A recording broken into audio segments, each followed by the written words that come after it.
आज के सेशन में हम लोग करने वाले हैं 10 most important questions from the chapter micro economics. मैं हूं आपकी master teacher Surabhi Gupta and मेरी कक्षा में आपका स्वागत है। आज के सेशन में हम लोग माइक्रो इकोनॉमिक्स के कुछ ऐसे क्वेश्चंस करेंगे जिससे आपका ये पूरा जो यूनिट है उसका रिवीजन भी हो जाएगा और इन्हीं क्वेश्चंस में से आपके एग्जाम में भी क्वेश्चन आ सकते हैं। कुछ न्यूमेरिकल्स है, कुछ डिस्क्रिप्टिव क्वेश्चंस है, तो जो भी हम लोग करेंगे it will be a comprehensive revision of your entire unit. इस वीडियो को एंड तक देखो और साथ साथ आराम से क्वेश्चन सॉल्व करते रहो। माइक्रो इकोनॉमिक्स का पूरा मैंने यूनिट ऑलरेडी चैनल पे करा रखा है, अगर आपने अभी तक नहीं देखा है। इट हैज आई थिंक 4 और 5 इस तरीके से सेशंस जहां पर मैंने शुरू से what is an economy, positive normative economics, micro macro economics, production probability frontier या कर्व, मार्जिनल अपॉर्चुनिटी कॉस्ट, सब कुछ समझा रखा है। तो अगर आपने अभी तक उस वीडियो को नहीं देखा है, किस बात का इंतजार है, अलग से प्लेलिस्ट ऑलरेडी चैनल पे बन गई है, वहां पर जाइए और सारा सेशंस देख लीजिए। 15-20 मिनट का एक सेशन है, आपका ज्यादा टाइम भी नहीं जाएगा और आपको पूरा चैप्टर भी समझ आ जाएगा बहुत ही साधारण भाषा में। चलो आज का सेशन हम लोग शुरुआत करते हैं आज के सेशन की। Work hard in silence, let your success make the noise. वाह, इसी कोट से शुरुआत करते हैं पहले प्रश्न की। Explain how scarcity and choice go together. पहले ना इसको हिंदी में समझते हैं। पता है अभी तक जो आप इकोनॉमिक्स क्लास 9-10th में पढ़ते थे उसमें ये होता था कि भाई थ्योरी है, आपने याद कर लिया, नहीं भी समझ आए तो भी आपका काम चल जाता था। बट 11th स्टैंडर्ड में कोई भी सब्जेक्ट हो, चाहे वो फिजिक्स हो, चाहे वो अकाउंटेंसी हो, चाहे वो कॉमर्स का कोई सब्जेक्ट हो या इकोनॉमिक्स हो, सब में समझना बहुत ज्यादा जरूरी हो जाता है कॉन्सेप्ट को, क्योंकि लेवल ऑफ क्वेश्चंस डिफिकल्ट आते हैं प्लस इजी भी आए तो आप अगर समझोगे नहीं तो उसको याद करना मुश्किल होगा। ठीक है, तो यहाँ पूछा हुआ है स्कार्सिटी मतलब कि हमारे पास बहुत कम संसाधन है, और choice how do they go together, क्योंकि दुनिया में रिसोर्सेज स्कार्स है, because the resources are limited और हमारे वॉन्ट्स जो है अनलिमिटेड है, हमारे वॉन्ट्स अनलिमिटेड है। That is why it becomes important कि हम लोग रिसोर्सेज को ध्यान से चूज करें, है ना, क्योंकि हमारे पास जेब में 100 रुपए है और हमारे पास अनलिमिटेड वॉन्ट्स है। That is why we have to make a choice as to how we will use that resource to maximise our wants, to maximise our satisfaction. अब उस 100 रुपए में मैं रसगुल्ला लूं उससे मुझे ज्यादा खुशी होगी, उस 100 रुपए में जो है मैं सुरभि मैम का कोई कोर्स ले लूं उससे ज्यादा मुझे खुशी होगी। तो जो भी मुझे मैक्सिमम यूटिलिटी देता है उसके बेसिस पे मैं अपना चॉइस करता हूं। That is how they go together. लिखोगे कैसे? Resources are not only scarce but they also have alternative uses. उस पैसों का यही नहीं है कि 100 रुपए, अगर 100 रुपए में मार्केट में सिर्फ सेब ही मिल रहा होता है तो मुझे चॉइस ही नहीं करनी पड़ती।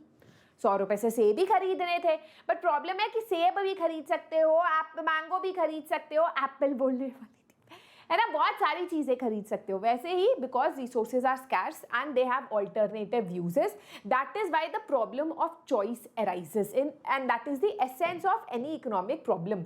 एक लैंड है, उसको आप व्हीट ग्रो करने में भी लगा सकते हो और फैक्ट्री एस्टैब्लिश करने में भी लगा सकते हो। तो सिर्फ लिमिटेड रिसोर्स का प्रॉब्लम नहीं है, प्रॉब्लम ये भी है कि उस रिसोर्स को हम ऑल्टरनेटिव यूजेस के लिए यूज कर सकते हैं। If resources were not scarce, one would have anything, anytime, and there would be no problem of choice.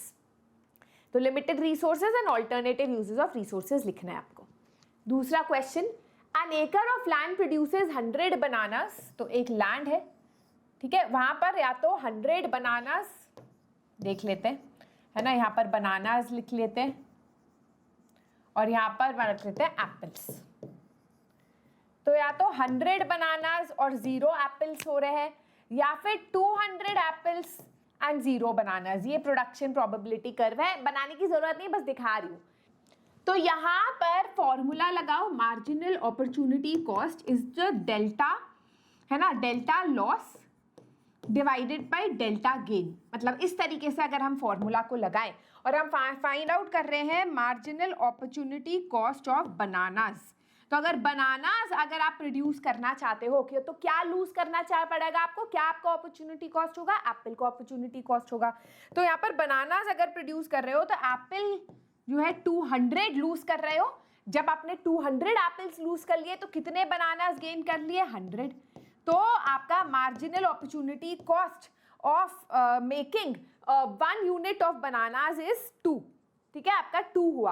वैसे ही marginal opportunity cost of making an apple या producing an apple is delta loss, किस चीज का loss होगा अगर Apple produce कर रहे हो, तो बनाना का लॉस होगा, तो that will be 100 divided by 200, that is Apple का गेन होगा, तो आपका वो हो गया 0.5। ठीक है, इसका मतलब पर यूनिट एक बनाना बनाने के लिए 2 एप्पल आपको लूज करना पड़ेगा, और वैसे ही एक एप्पल बनाने के लिए 0.5 बनाना आपको सैक्रिफाइस करना पड़ेगा।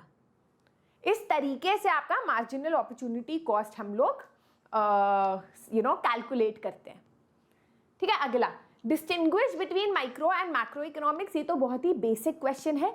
माइक्रो इकोनॉमिक्स वो होता है जो इंडिविजुअल यूनिट या इंडिविजुअल हाउस होल्ड को का डिमांड एंड सप्लाई मेजर करती है।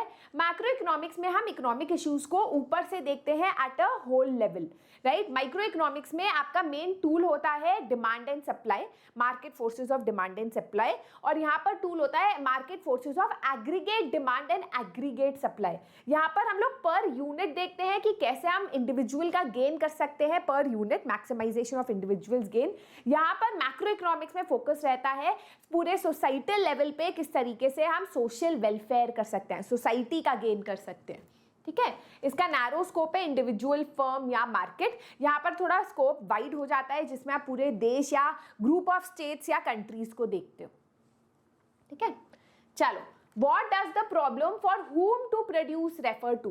तो आपको पता है सेंट्रल इकोनॉमिक प्रॉब्लम्स 3 होती है ना। अब फॉर whom मतलब किसके लिए प्रोड्यूस कर रहे हैं, हम कर रहे हैं, are we producing for the poor और फॉर सोशल जस्टिस, और are we producing for growth या इकोनॉमी या GDP. That is the main central economic problem, है ना। The problem for whom to produce refers to a particular section of people who will consume the end product। तो यहाँ पर manufacturer जो है obviously क्योंकि उनके पास लिमिटेड रिसोर्सेज है, they can only produce certain goods, है ना। तो द मेन क्वेश्चन है should it be distributed according to economically, social welfare या on the basis of profit.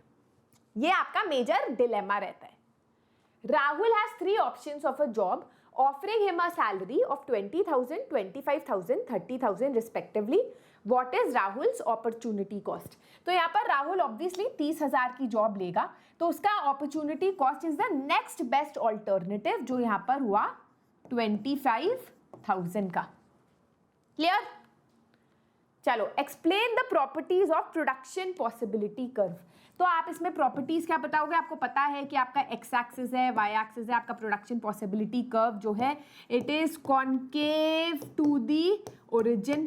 क्यों? क्योंकि आपको पता है कि मार्जिनल अपॉर्चुनिटी कॉस्ट हमेशा इंक्रीज करता है पर यूनिट जो हम किसी और चीज़ के प्रोडक्शन में रिसोर्सेज को लगाते हैं, तो आपको पहली चीज़ बहुत ज़्यादा सैक्रिफाइस करनी पड़ती है इंक्रीजिंगली, है ना। दूसरा पॉइंट आप लिख सकते हो कि it is downward sloping, rightward downward sloping, है ना। वो डाउनवर्ड स्लोपिंग क्यों है? क्योंकि हमेशा you have to sacrifice your resource to gain more resource, आपके लिमिटेड वॉन्ट्स है। यह आपको प्रोडक्शन पॉसिबिलिटी फ्रंटायर जो है वो आपको बताता है, और द पॉसिबिलिटीज जो प्रोडक्शन हो सकता है of 2 goods, 2 alternative goods with limited resources, उस रिसोर्स से कितना मैक्सिमम प्रोडक्शन हो सकता है, इसलिए इसको प्रोडक्शन फ्रंटायर भी बोला जाता है। What does the slope of PPC slow? ये भी इजी है, सिमिलर क्वेश्चन है कि जो स्लोप है, जो डाउनवर्ड स्लोप है, ये दिखाता है कि दैट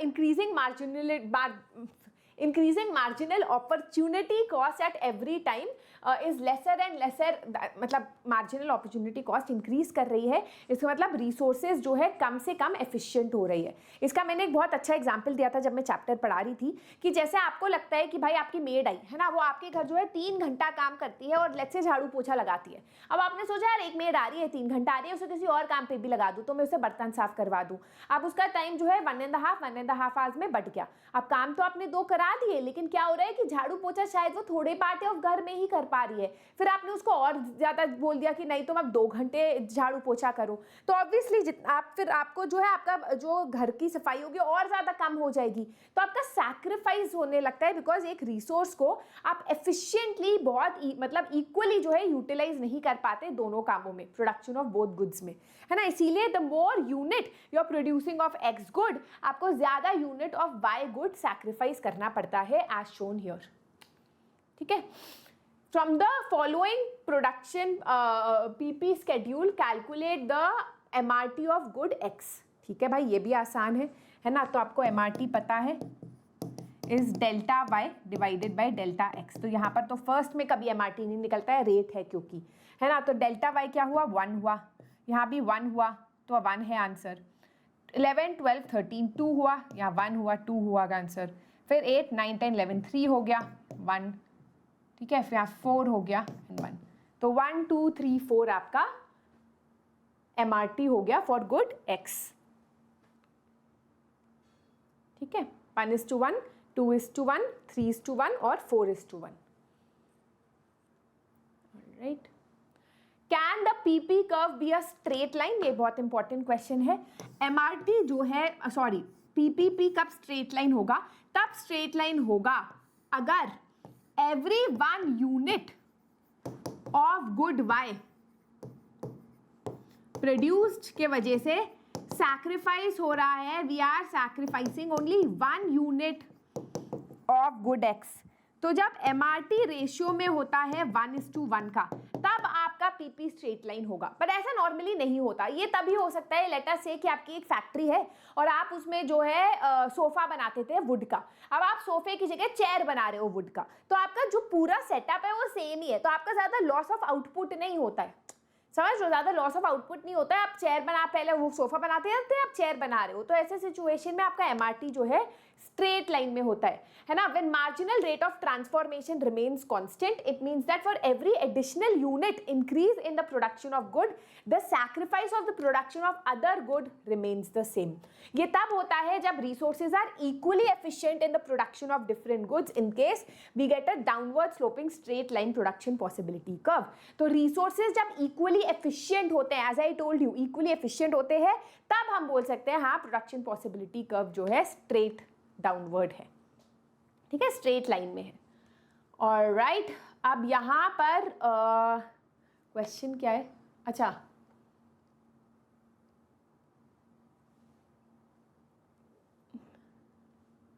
समझ नहीं आया भाई, मतलब एक बस आपको MRT दे रखा है 1 2 3 4, अच्छा आपको स्ट्रेट लाइन का एग्जाम्पल दे रखा है, हाँ सॉरी, स्ट्रेट लाइन का यहाँ एग्जाम्पल दे रखा है कि 10 8, तो 2 यूनिट्स यहाँ, 2 यूनिट्स यहाँ, 2 यूनिट्स यहाँ, 2 यूनिट्स यहाँ। जब MRT इस तरीके से कांस्टेंट रहता है, we have a straight line.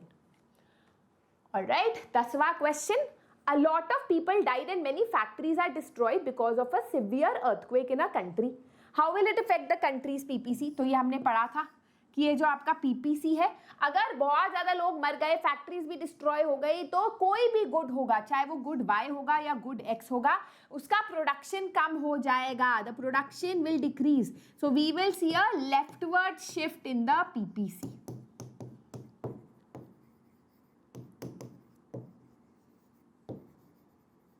क्योंकि दोनों की ही गुड्स में प्रोडक्शन जो है कम हो जाएगा, right. With the death of a lot of people, decrease in resources होगा, तो production possibility curve will show a leftward shift, ठीक है। तो बढ़िया लगे 10 क्वेश्चंस का प्रैक्टिस। अगर आप चाहते हो कि और भी ऐसे सेशंस आए तो मुझे कमेंट सेक्शन में जरूर बताना बच्चों, और ये भी बताना अगर आप मेरे सेशंस देख भी रहे हो या नहीं, थोड़ा मोटिवेशन मिलेगा, since I am taking class 11 economics for the very first time. उसके अलावा अगर आप 11th स्टैंडर्ड की तैयारी कर रहे हो, है ना, और क्लास 11 में PCM आपने ले रखी है, आप इंजीनियरिंग करना चाहते हो, तो हमारा एक बैच है दृष्टि JEE, जहाँ पर सारे, आई एम श्योर आपने इनके नाम सुने होंगे, चाहे हर्षप्रियम सर हो, है ना, all of these teachers are great teachers जो इंश्योर करेंगे कि क्लास 11 का PCM वाला सिलेबस आराम से आपका हो जाए, जस्ट फॉर 1999 रुपीज। इसका लिंक डिस्क्रिप्शन बॉक्स में, एक ऑनलाइन क्लास है, लेकिन डाउट्स आपके लिए जाते हैं, बड़े स्क्रीन पे आपको पढ़ाया जाता है, बहुत डिटेल में पढ़ाया जाता है रिविजन के साथ, हर सेशन का रिप्ले भी मिलता है, तो 11th में बहुत ज्यादा रिपीट पे देखने का मन करता है, बार बार समझने का, तो वो भी आप कर सकते हो। All of this eight just this price, including reference books, Tatva books, जिसको करके जो है बच्चे JEE क्रैक कर लेते हैं, इतनी बढ़िया वो बुक्स हैं, ठीक है। तो उन बुक्स को आप अलग से भी खरीद सकते हो, उसका लिंक भी डिस्क्रिप्शन बॉक्स में मैं डलवा दूंगी। Tattva books for physics chemistry maths is available, right, तो आप उसको अलग से भी खरीद सकते हो अगर आपको ये कोर्स नहीं लेना है तो। So all of this is available and that is it for today. I hope आपको आज का सेशन अच्छा लगा। This is your master teacher Surabhi signing out. Give a thumbs up, share and subscribe. Bye bye.